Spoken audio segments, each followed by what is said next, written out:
적어도 올해 상반기 내에 시장에서 기다리는 조정은 오지 않는다. 사람들이 지쳐갈 때까지 오지 않을 것 같다. 안녕하세요. 경제시그널 조현선입니다. 반도체 투톱의 열기 바통을 이어받아서 이번 주는 주인공이 현대차라고 해도 과언이 아닌 것 같습니다. 40만 원을 돌파한 현대차뿐 아니라 그 그룹주, 현대차 그룹주가 일제히 상승하는 분위기인데요. 오랜만에 주가가 가속 붙은 현대차, 앞으로 알고 투자하면 좋겠죠? 깊이 분석해 보도록 하겠습니다. 알파경제 김종효 이사 함께합니다. 안녕하세요. 네, 안녕하십니까? 네, 요즘 현대차가 뜨거워가지고 다들 질문도 많으시는데 저희가 다짜고짜 질문을 드리고 시작하거든요. 현대차 지금이라도 들어가야 됩니까?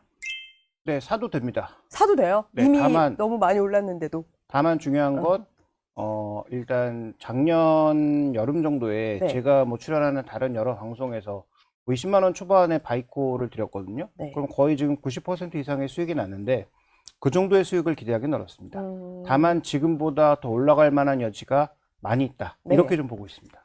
사실 몇 년 전에 현대차 한참 올랐다가 좀 잠잠했거든요. 잊고 있었는데 그간에 좀 이 흐름을 한번 짚고 넘어갈까요? 그러니까 애플카 기대감이 터지면서 그때 거의 30만 원에 육박하는 주가 상승이 있었다가 뭐 그게 뭐 결국은 사실이 아닌 것으로 밝혀지면서 네. 주가는 또 내려앉았고 그 이후에 근데 현대차가 생각보다 꽤 잘했습니다. 네.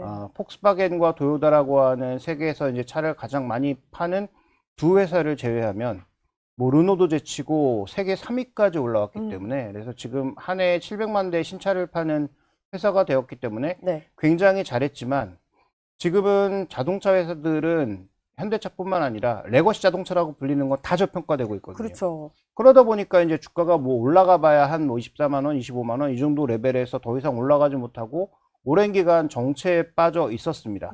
근데 뭐 최근에 이제 주가 반등을 이끌고 있는 것은 차를 잘 팔고 의외로 뭐 관세를 잘 버텨내기도 했지만 로봇과 자율주행이라고 하는 새로운 모멘텀이 붙고 있기 때문에 네. 그러면 이런 성장주라고 하면은 지금 이 현대차는 주가가 많이 올랐어도 여전히 시장 평균보다도 낮은 밸류에이션을 가지고 있어요. 네. 그러니까 밸류에이션이라고 하면 어떻게 보면 주가를 평가하는 지표인데 시장 평균보다 이렇게 주가가 최근에 많이 올랐음에도 불구하고 낮은 수준이란 말이죠. 네. 시장이 지금 11배, 12배 수준인데 여전히 8배 정도의 수준입니다. 그래서 추가적인 상승 여력은 여전히 남았다라고 보고 있고 그 다음에 이제 여기서 주목해 봐야 될 것은 새로운 모멘텀이라고 하는 자율주행과 네. 로봇을 얼마나 빠르게 시장의 기대감만큼 유입시킬 수 있는지가 관건이라고 봐야 될 것 같습니다.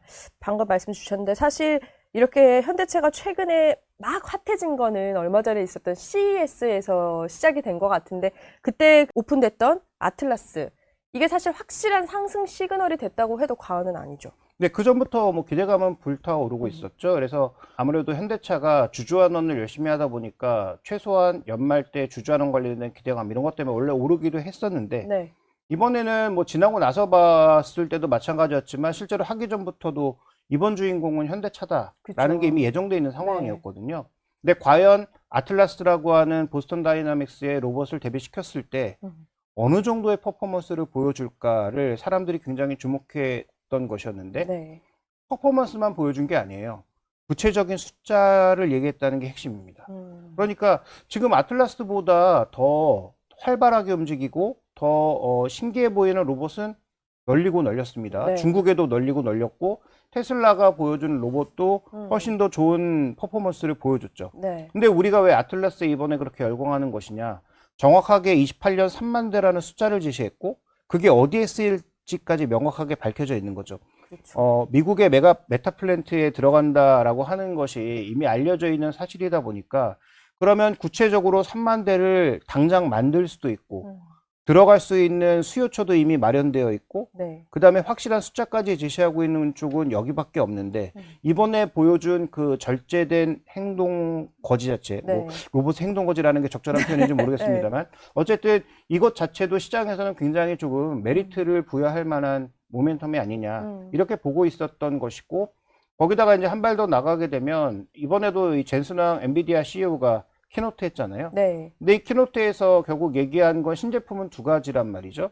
알파마요라고 하는 자율주행의 전체적인 플랫폼. 네. 그러니까 자율주행이라기보단 AI 플랫폼 하나를 얘기를 한 거고 이것을 커스터마이징 할 수 있는 사람을 또 데려왔죠. 그렇죠. 뭐 그러다 보니까 이 현대차에 대해서 시장에 좀 더 강한 모멘텀을 좀 부여하고 있는 것이 아닌가. 그래서 테슬라보다도 뒤처져 있고 로봇도 잘할지 말지 모르겠고 이런 여러 가지 의문점이 달려 있어서 차 잘 파는 거 알겠어. 전 세계 3등이라는 것도 알겠어. 근데 뭐 전 세계 2등이 PR 4배 수준인데 너가 6배, 7배 갈 이유가 있어? 라는 그런 질문을 야, 우리 로봇도 하고 자율주행도 하고 잘할 수 있어. 라는 그런 대답을 보여줌으로써 시장에서는 이제 리밸류, 재평가를 받게 된다라고 봐야 될 것 같습니다. 이사님이 보셨을 때 현대차 이제는 로봇주도 된다. 이런 분석에 좀 동의하세요? 정확하게는 지분을 가지고 있는 보스턴 다이나믹스가 로봇인 그렇겠죠. 거죠. 네. 그다음에 이제 또 하나 주목해 볼 것은 메타플랜트에 로봇을 투입하는 것이기 때문에 실제로 로봇의 사용처 자체가 된다라는 것. 네. 그다음에 로봇이 가장 많이 활용될 수 있는 로봇을 스스로 사서 쓰는 회사가 된다라는 점에서는 로봇 관련주, 그다음에 보스턴 다이나믹스의 대주주이기 때문에 네. 관련주라고 할 수는 있으나 로봇주라고 얘기하기는 조금 어렵고 네. 오히려 이제 아까 말씀드렸던 자율주행과 관련된 모멘텀이 크게 보면 이게 다 로봇과 하나로 연결되는 것이기 때문에 그런 의미에서는 레거시 자동차에서 조금씩 벗어나서 성장주 개념으로 조금씩 이동하고 있다. 이렇게 네. 좀 봐야 될 것 같습니다. 그거는 사실 현대차 하면 차 명확했는데 이번 일을 계기로 이번 CS 계기로 로봇도 자율주행도 좀 연관되는 회사로 좀 자리매김이 하고 있다는 건 확실해진 것 같은데 그리고 이제 전기차 캐즘이나 관세 이슈 때문에 한동안 좀 힘들기도 했지만 새 전기를 열었다는 생각도 들었거든요. 그런 면에서 이번에 계속 오늘도 기사가 났지만 인재들을 영입하고 있잖아요. 엔비디아, 테슬라. 이것도 굉장한 큰 의미고 메시지인 것 같아요. 네, 그렇죠. 이제 알파마요라고 하는 어떻게 보면 플랫폼입니다. 이게 자율주행 시스템이 아니에요. 그래서 자율주행을 할 수 있는 그 플랫폼을 가져다가 가장 먼저 벤츠에 녹였죠. 네. 근데 아직 벤츠의 신제품이 나오지 않아서 뭐 개념만 알려졌을 뿐 실제로 어느 정도의 퍼포먼스를 보여줄지 모릅니다. 네. 그다음에 엔비디아의 이 알파마요는 아직까지는 룸펜이에요. 그러니까 실험실에서만 돌아다닌 네. 거거든요. 실제 아직 퍼포먼스를 제대로 보여준 건 없죠. 엔비디아가 공개한 건 말고는. 네. 근데 가장 앞서 있는 지금 테슬라 같은 경우에는 방법적으로 보면 차 200만 대를 돌려서 데이터를 수집하고 이 수집한 데이터를 메인 컴퓨터로 보내서 메인 컴퓨터가 스스로 학습을 하고 네. 그 다음에 업그레이드된 프로그램을 다시 내려주는 형태예요. 그래서 이 테슬라는 알아서 주행하는 엔드-투-엔드 방식이긴 하지만 왜 이렇게 움직였는지를 알 수가 없습니다. 그러니까 뭔가 위험 상황이 오게 되면 여러 가지 엣지 케이스들을 다 학습해 놓은 것에 따라서 그냥 무의식적으로 움직이는 거죠. 네. 그러니까 이제 우리가 그 논리학으로 얘기하면 귀납법에 가까워요. 아주 많은 케이스들을 학습하고 나서 스스로 무언가 결정을 내리는 형태라고 본다면 이번에 알파마요의 이 시스템은 VLA라고 해서 비전, 보고, 네. 랭귀지, 이해하고 그 다음에 액션을 하는 형태로 가고 있거든요. 네. 그러다 보니까 이걸 자동차로 이식시키는 건 바로 되는 게 아닙니다. 현대차에 맞게 커스터마이징을 해야 되는 거예요. 근데 이번에 이제 송창현 대표가 날아가고 뒤이어서 온 이 박민우 네. 대표 같은 경우에는 테슬라의 비전을 연구하신 분이고 그 다음에 엔비디아로 와서는 이 알파마요의 기초가 될 수 있는 전체적인 자율주행 시스템을 설계한 사람 중에 한 명이어서 네. 그러면 이 시스템을 가장 현대차에 맞게 커스터마이징 할 수 있지 않을까라는 기대가 있는 겁니다. 물론 나중에 결과물은 봐야 될 것 같아요. 대표 한 명 바뀌었다고 잘 못하던 42다시 갑자기 좋아질 수는 쉽진 않죠. 없는 것 같고요. 네. 그래서 이건 좀 검증이 필요하고 그 다음에 이제 미국에 이번에 뭐 저희 알파경제에서도 특파원 분에서 같이 한번 보기도 했습니다만 이 모셔널이라고 하는 자율주행의 두 축을 현대차는 다 하고 있었습니다. 네. 근데 모셔널은 룰 베이스 기반이에요. 하나하나 가르쳐주고 이 법대로만 하라고 가르쳐주는 형태예요. 근데 이 모셔널이 지금 28개의 센서를 달고 주행을 하고 있는데 노약자가 운전하는 것 같은 수준을 보여주고 있단 말이에요. 이미 5조 원의 돈을 썼는데도 말이죠. 그러니까 아직 현대차가 무조건 잘할 거다라고 우리가 이해하기 어렵지만 그럼에도 불구하고 말씀드렸던 것처럼 알파마요라고 하는 엔비디아의 플랫폼을 받아서 박민우 CEO라고 하는 이걸 가장 잘 이해할 것 같은 사람이 들어왔으니 네. 기대감이 높아지고 있는 건 사실이고 실제로 이제 42다시 하는 이 자율주행 아트리아 AI가 그동안 판교구 주변에서 막 돌아다녔거든요. 네. 근데 기존에 보여줬던 건 다니던 길도 약간 주춤거리는 그런 뉘앙스가 있습니다. 그래서 새로운 어떤 이 사람과 새로운 플랫폼을 이식했을 때 현대차에 잘 맞는 그런 시스템이 인정이 된다면 저는 테슬라와 당장 비견할 만한 상황은 아니더라도 충분히 자율주행 쪽에서 현대차가 레거시 중에서는 가장 앞서고 있다라고 주장할 수 있는 그런 근거는 충분히 마련되어 있다라고 봐야 될 것 같고요. 네. 시장은 지금 미래에 베팅하고 있는 것이기 때문에 주가의 퍼포먼스도 당연히 나오고 있다. 이렇게 볼 수가 있는 것이죠. 이어서 질문을 드리고 싶은 게 이제 사실 아까 처음에 말씀드렸지만 이제 투자를 시작하려고 하는 분들도 있거든요. 그러면 얘네가 어느 위치에 와 있는지를 알아야 가치 판단을 할 수 있잖아요. 자율주행, 로봇, 뭐 차도 있고요. 이게 분야별로 지금 현대차가 객관적으로 어떤 위치에 놓여져 있는 건가요? 로봇은 어차피 다 지금 시작하는 단계라고 네. 봐야 됩니다. 그래서 지금 뭐 중국의 로봇이 뭐 지금 뭐 쿵푸도 하고 뭐 제주도 넘고 여러 가지를 하고 있습니다만 그거 어디다 쓸 건데라고 물어보면 거기에 대해서는 우리가 명확한 답을 내리기는 어렵지만 네. 다만 그걸 할 수 있는 거 하지 못하는 거 분명한 차이가 있는 거죠. 그다음에 중국은 AI도 스스로 하고 소프트웨어도 스스로 하고 네. 부품도 다 자체 조달하고 모터에 제공되는 연구 자석은 지금 중국이 독점하고 있고 이런 여러 가지가 있다 보니까 우리가 압도적으로 앞서고 있다 이건 아닙니다. 네. 그 다음에 테슬라의 옵티머스보다 지금 아틀라스가 낫다 이것도 우리가 지금 얘기하기는 어렵습니다. 네. 다만 아까 말씀드렸던 대로 지금 지점을 정해두고 시점을 정해두고 명확한 숫자까지 얘기한 곳은 아직은 아무데도 없어요. 네. 그러니까 뭐 테슬라도 항상 얘기를 하고 있습니다만 테슬라의 약속은 다 아시다시피 시점을 우리가 고정해둘 그렇죠. 수 없는 것이기 네. 때문에 적어도 믿을 수 있는 시점을 고정해두고 현대차 정의선 회장이 약속했던 이 로봇 파운드리를 할 수 있는 회사는 네. 현대차가 유일하다고 봐야 된다면 지금 로봇 회사 실제로 휴머노이드를 만들 수 있는 로봇 회사가 한 20개 정도 있다라고 했을 때 네. 저는 뭐 순위로 봐서는 5위권 내로는 진입하고 있다라고 봐야 될 것 같습니다. 그래서 거의 뭐 최상위권에 놓여 있는 상황이니 로봇은 꽤 점수를 줄 수 있는 상황이고요. 네. 자율주행은 지금 테슬라하고 샤오펑, 그 다음에 하웨이라고 하는 가장 앞단에 있는 위치들보다는 아직은 많이 낮은 상황이다라고 봐야 될 것 같습니다. 이번에 말씀드렸던 알파마요를 현대차에 맞게 녹여내는 과정에서 잘한다면 네. 그러면 이것도 제가 보기에는 2, 3위 정도로는 올라설 수 있는 여력이 충분히 있지 않나. 그래서 자율주행은 아직은 상중하로 따진다면, 그러니까 상중하를 다시 또 상중하로 나눠서 구분위로 따진다면 한 상하나 중상 정도, 3에서 4단계 정도 수준이라고 봐야 될 것 같고 로봇은 제가 보기에는 상중, 상하 네. 이 정도의 수준에는 충분히 들어오고 있는 것으로 판단해 봐야 될 것 같습니다. 굉장히 긍정적인 여지가 있다라는 생각이 드는데 이제 굉장히 중요한 전환점이라는 생각이 들거든요. 근데 물론 한 번에 다 잘 될 수는 없지만 하락 시그널이 분명 또 있을 거거든요. 조심할 부분은 또 뭐가 있을까요? 현대차에 대해서. 네, 일단 가장 조심할 부분은 그 주가가 많이 오른 게 최대 악재입니다. 아, 너무 많이 오른 게. 네, 그러니까 주가가 많이 내린 게 최대 호재이듯이 네. 주가가 많이 오른 것도 최대 악재일 수 있거든요.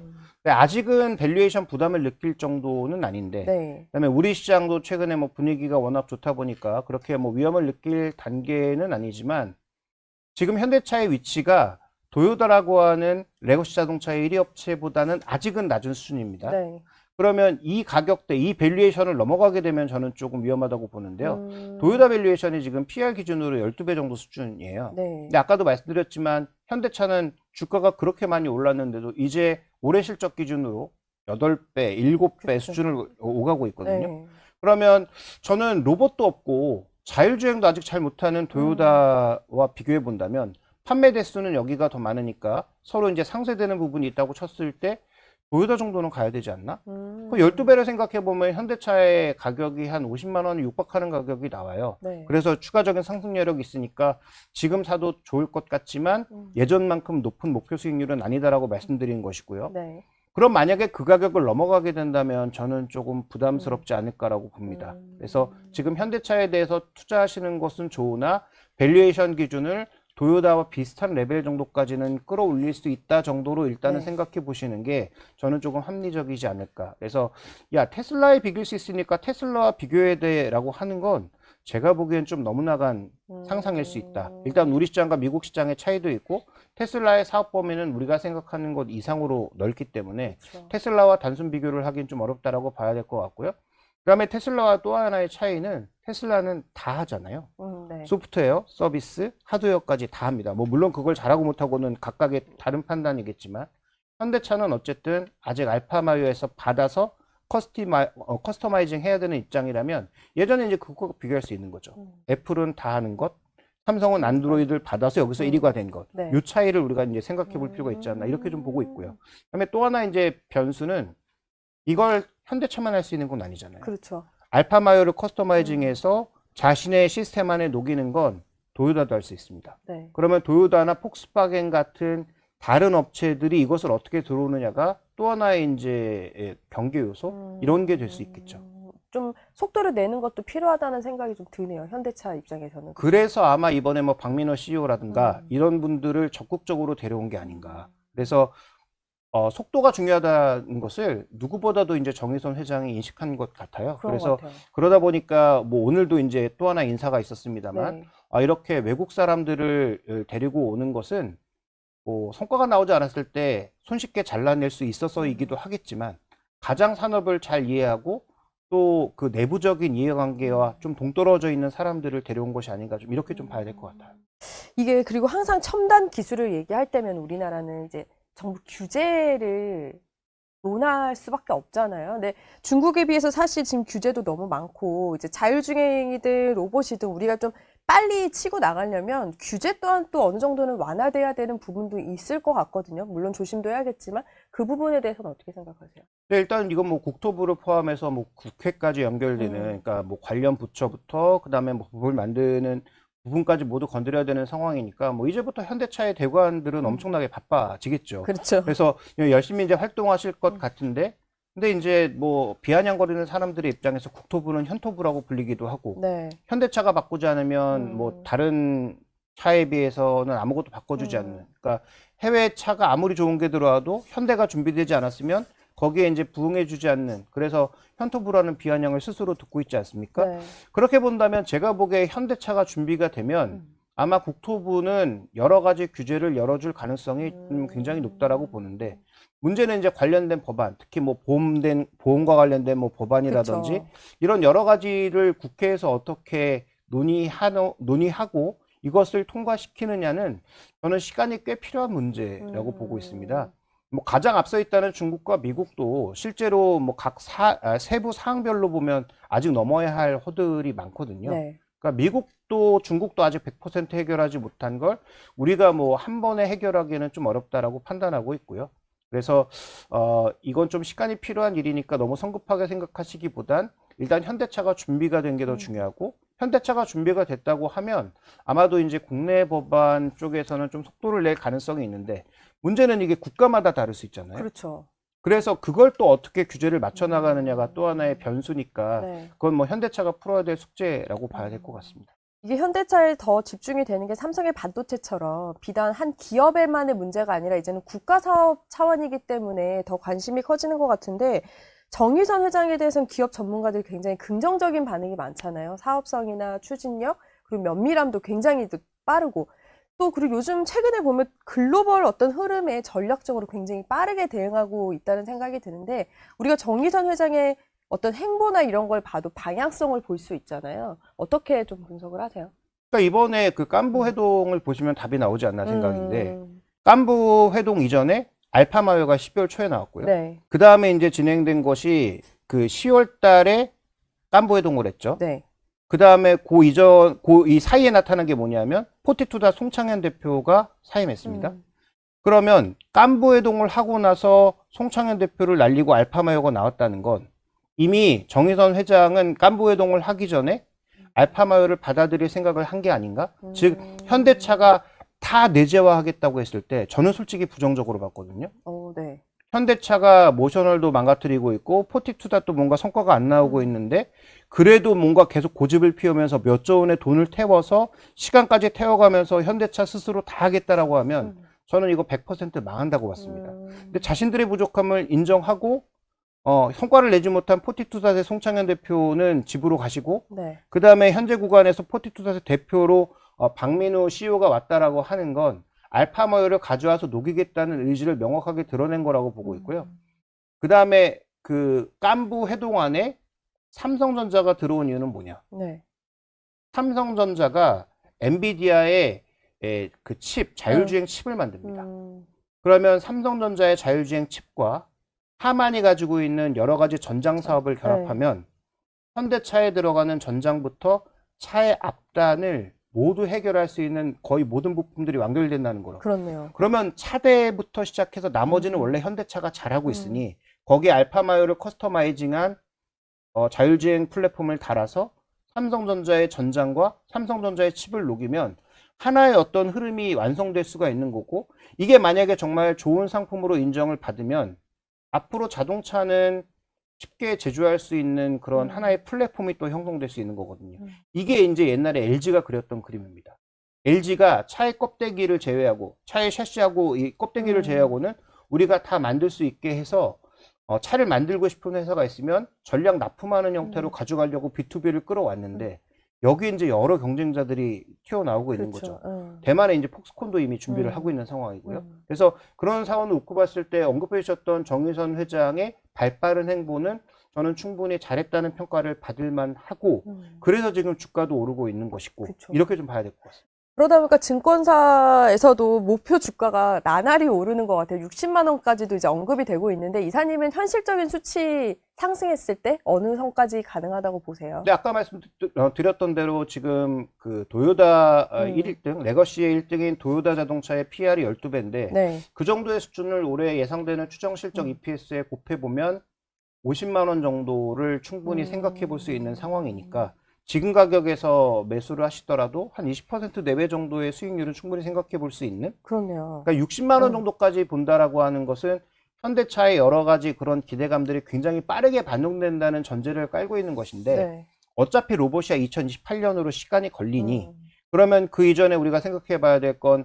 이 자율주행과 관련된 것들이 굉장히 빠른 속도를 낸다라고 전제를 하는 것인데, 근데 그것도 아까 언급드렸던 대로 뭐 법적인 문제라든지, 그렇죠. 그 다음에 실제로 이제 커스터마이징을 하는 문제라든지, 국가별 규제를 뛰어넘는 그 문제라든지, 이런 것들을 하나하나 더 녹여내는 과정이 필요하기 때문에, 네. 저는 지금 뭐 60만 원, 65만 원 정도의 목표가를 제시하고 있는 것, 당연히 언젠간 되겠지만, 올해 내에 되기에는 조금 어렵지 않을까. 만약에 그렇게 간다면 저는 오히려 그때는 조금 비중을 줄여야 할 때가 아닌가. 이렇게 좀 봐야 될 것 같습니다.